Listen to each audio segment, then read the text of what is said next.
Kali ini Noba akan melanjutkan part sebelumnya dari film Donghua Battle Through the Heaven. Noba mengingatkan sekali lagi ya bahwa konten ini full spoiler. Tanpa lama-lama lagi, yuk kita masuk ke isi ceritanya. Melanjutkan dari cerita sebelumnya, pertarungan sengit antara Xiaoyan dan Dewi Perang Bersayap Ungu pecah. Sebelum ini Xiaoyan bahkan tidak memenuhi syarat untuk melawan Dewi Perang Sayap Ungu secara langsung. Namun kali ini Xiaoyan benar-benar berada di atas angin. Su Hong yang berada di puncak gunung tiba-tiba mengangkat kepalanya. Matanya menyipit saat dia berkata, "Ini adalah 13 gaya membunuh dewa. Sulit dipercaya bahwa dia bisa menggunakan 13 gaya pembunuh dewa milik Dewi Perang Bersayap Hitam. Tapi aku juga penasaran bagaimana dia bisa memahaminya secara sempurna.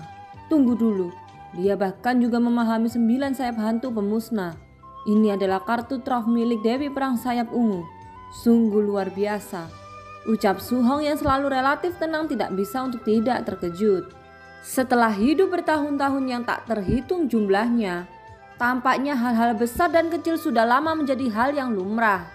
Namun penampilan Xiaoyan saat ini telah melebihi ekspektasi dan kognisinya.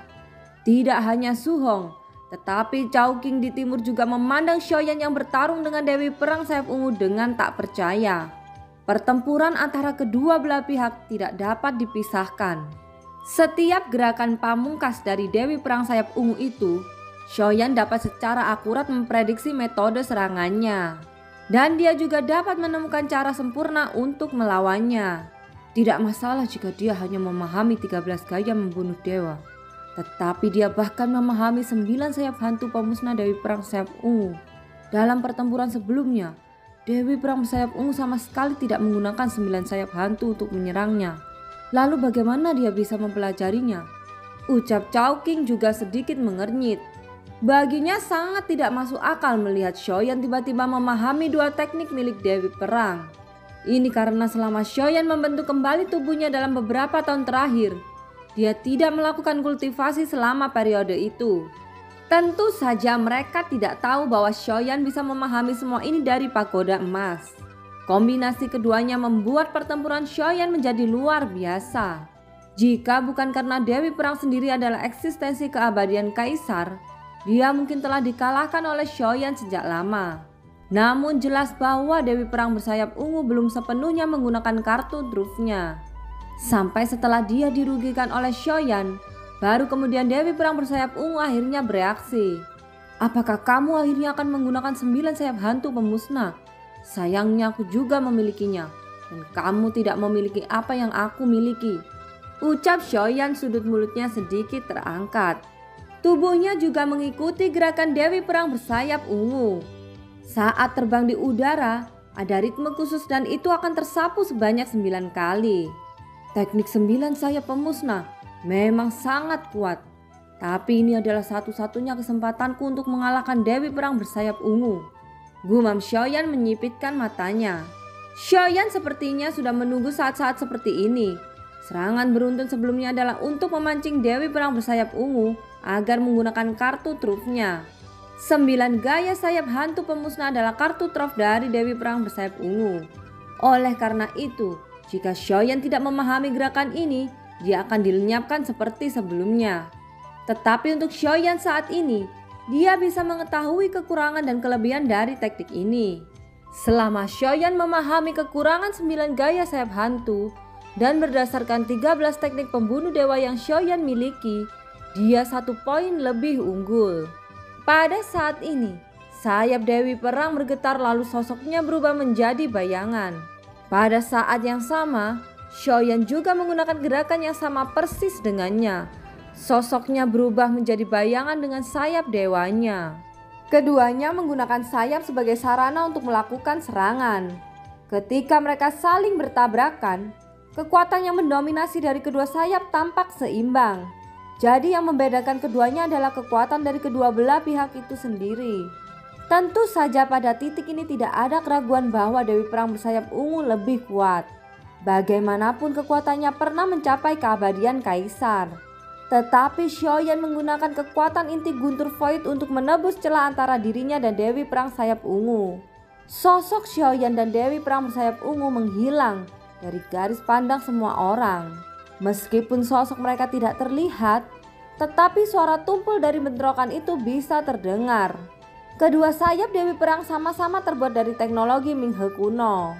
Ketika mereka bertabrakan, percikan api memercik ke segala arah. "Alam domain api Bayan!" teriak Xiaoyan. Nyala api putih langsung menyelimuti sekelilingnya. "Tinju dewa pembunuh!" teriak Xiaoyan lagi. Hanya ada pada saat inilah efek Bayan mampu mengendalikan Dewi Perang selama 2 nafas. Dengan kesempatan ini, Xiaoyan mampu mendaratkan tinjunya di dadanya. Dengan ledakan keras itu, ketika Dewi Perang Bersayap Ungu bereaksi, dia sudah menembak ke belakang sejauh ratusan meter. Seperti ketika Xiaoyan mengalahkan Dewi Perang Bersayap Hitam sebelumnya. Selama serangannya mampu mengenainya, dia akan dikalahkan dalam pertempuran. Dewi Perang Bersayap Ungu berada di ujung. Dia tidak bergerak lagi. Tubuhnya perlahan menghilang meninggalkan armor bagian dalam. Selain itu, sayap ungu di belakangnya berubah menjadi seukuran telapak tangan. Itu tergantung di udara seolah-olah menunggu Xiaoyan mengambilnya. Sebelumnya Dewi Perang Bersayap Hitam meninggalkan nektar dewa pada helmnya. Dan kali ini Dewi Perang Bersayap Ungu meninggalkan nektar dewa pada baju besi bagian dalam. Meskipun Xiaoyan belum mempelajari armor itu dengan cermat, tetapi dia tidak meragukan kemampuan pertahanannya. Xiaoyan mengambil baju besi bagian dalam di mana ada nektar dewa yang bersinar dengan fluoresensi. Setelah melepasnya, Xiaoyan melihat baju besi bagian dalam dan segera menunjukkan senyum masam. Armor bagian dalam dengan 2 tonjolan. "Sepertinya tidak pantas bagiku untuk memakainya," ucap Xiaoyan tersenyum kecut dan menggelengkan kepalanya. Setelah kembali dia akan meminta Ding Yue untuk mengubahnya. Kemudian Xiaoyan mengalihkan pandangannya pada sayap ungu seukuran telapak tangan. Tidak seperti warna hitam yang ia kenakan. Warna ungu terlihat lebih keren. Namun Xiaoyan masih merasa bahwa sayap hitam lebih maskulin dan lebih serasi dengan jubah hitam yang selalu ia kenakan. Sayang sekali, sayap Dewi Perang tidak dapat ditimpa. "Mungkin Ding Yue dapat mengubahnya setelah aku kembali," ucap Xiaoyan. Setelah berbicara, dia memasukkan baju besi bagian dalam serta sayap ungu ke dalam cincin penyimpanan. Sementara itu sosok Su Hong di atas puncak gunung melihat ke utara dengan sedikit senyum di wajahnya. Itu benar terbukti. Mengejar kekuasaan bukanlah kebohongan yang dia buat. Gumam Su Hong memikirkan kembali kalimat Xiaoyan. Di sisi lain di wilayah timur saat ini, sosok Chowking membuka mulutnya lebar-lebar. Wajahnya tidak terkejut tetapi setingkat lebih tinggi daripada terkejut. Dia benar-benar mengalahkan Dewi Perang Siyi, ucap Chowking matanya terbelalak serta mulutnya terbuka lebar. Awalnya Chowking berpikir bahwa bahkan jika Xiaoyan bisa mengalahkan Dewi Perang Siyi, dia harus berjuang untuk waktu yang lama. Setidaknya dia harus mati dan dilahirkan kembali dari nirvana sampai ratusan kali. Tapi fakta yang terjadi di depannya membuatnya hampir pingsan karena terkejut. Semua ini terjadi terlalu cepat. Saat ini Xiaoyan ditirai cahaya sudah memikirkan apakah akan menelan nektar dewa atau tidak. Melihat hasil dari akhir pertempuran ini, senyum tipis muncul di wajah Luotian. Semuanya berjalan sesuai dengan apa yang dia inginkan. Jelas bahwa Luotian diam-diam mengagumi Xiaoyan. Namun karena hal inilah Chowking menjadi tersaingi. Ketika dia melihat senyum di wajah Luotian, kecemburuan Chowking semakin bertambah lagi. Saat Luotian tidak memperhatikannya, sosok Chowking menyapu ke arah selatan dengan sudut mulutnya sedikit terangkat. Bajingan kecil, kamu berani mengambil posisi lelaki tua ini di hati muridku. Bahkan jika kamu seorang reinkarnasi penguasa dunia, kamu harus menderita sedikit, ucap Chowking diam-diam ingin membantai Xiaoyan. Pada saat ini, Xiaoyan tidak tahu apa yang terjadi. Matanya terfokus pada nektar dewa di telapak tangannya. Xiaoyan menarik napas dalam-dalam. Setelah memasuki tempat ini, kekuatannya telah meningkat pesat. Xiaoyan juga merasa sedikit khawatir dengan kecepatan peningkatan ini. Kekuatan misterius yang terkandung di dalam nektar dewa membuat sumber energi Xiaoyan meningkat secara alami. Oleh karena itu, Xiaoyan masih khawatir tentang efek samping di masa depannya. Xiaoyan masih sedikit ragu, dia tidak bisa menahan rasa khawatirnya.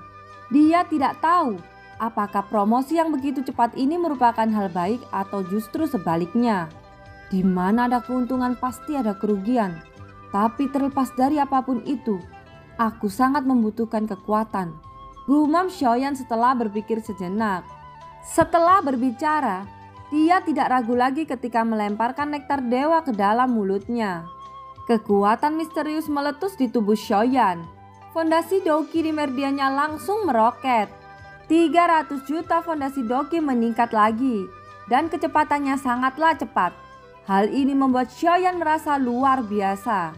Kecepatan peningkatan semacam ini membuat Xiaoyan bahkan melihat harapan untuk menembus Dewa Bintang 9 dalam satu gerakan. Tetapi meskipun kecepatan peningkatannya sangat cepat, itu juga membuat Xiaoyan merasa sedikit khawatir. Ini karena dengan peningkatan tersebut, Xiaoyan sudah merasa bahwa aura di tubuhnya mulai gelisah. Fondasi Doqi di meridian Xiaoyan telah meningkat sebesar 40 juta dan peningkatan ini masih terus berlanjut. Hingga kegelisahan juga telah berubah dari tidak jelas menjadi semakin jelas. Xiaoyan juga mengerti bahwa jika ini terus berlanjut maka akan ada kerugian yang tak terbayangkan. Dia harus segera menghentikan peningkatan semacam ini. Kalau tidak, Xiaoyan akan berada dalam bahaya kehancuran diri. Ledakan diri bukan tentang terbunuh, tetapi setelah ledakan diri itu maka fondasi Doqi di meridiannya akan rusak. Jika itu terjadi, maka kekuatannya akan anjlok secara drastis. Oleh karena itu, dia harus mencari cara untuk menghentikan terobosannya. Tapi sepertinya setelah Xiaoyan mencobanya, dia menyadari bahwa tidak ada cara untuk menghentikannya. Peningkatan ini datang secara alami bahkan tanpa kontrol dari Xiaoyan. Ups, ucap Xiaoyan merasakan firasat buruk di hatinya.